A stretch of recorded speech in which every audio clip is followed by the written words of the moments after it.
supporter tadi.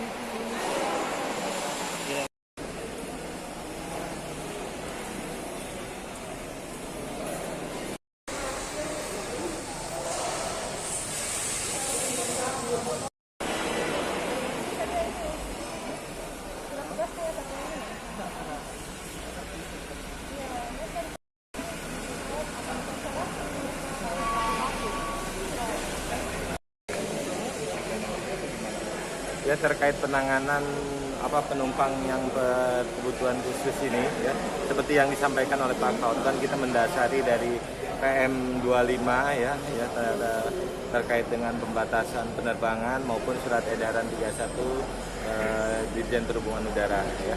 Nah, ini perlu disikapi dan kita sudah melaksanakan kegiatan tersebut di mana kita sudah menyediakan posko bersama dengan KKP, dengan gugus tugas, dengan Angkasa Pura dan Otlan. Bahkan dari Angkasa Pura berinisiatif menyediakan alat rapid test besok. Ya, besok kita sediakan sehingga bagi pengguna jasa yang belum melakukan rapid test dapat melakukan rapid test di bandara sini. Kita lagi persiapkan besok dengan para petugas dari kesehatan. Pak, untuk hari ini ada berapa orang sih Pak penumpang Pak? Kalau untuk hari ini penumpangnya kami belum dapat informasi lebih detail, tapi penerbangannya kami sudah dapat.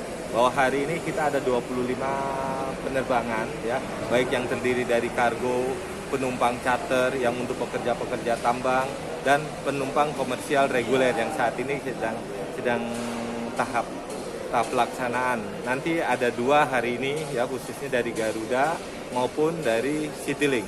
Citylink dari Jogja, Garuda dari Jakarta. Pak, untuk harga tiket sendiri apakah ada kenaikan Pak?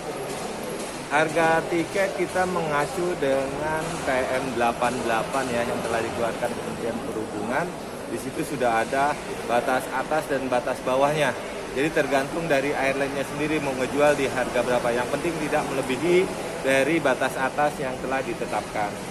Saya yakinlah bahwa saat ini juga dengan harga batas atas ke atas bawah cukup baiklah buat maskapai. Tapi ini kondisi bandara ini masih terlihat sepi ya Pak? Ya, saat ini memang masih terlihat sepi karena untuk komersial yang hanya baru 2 flight yaitu Citylink dan Garuda yang ke Jogja dan Jakarta. Selebihnya masih bersifat charter maupun kargo walaupun ada 25 penerbangan hari ini.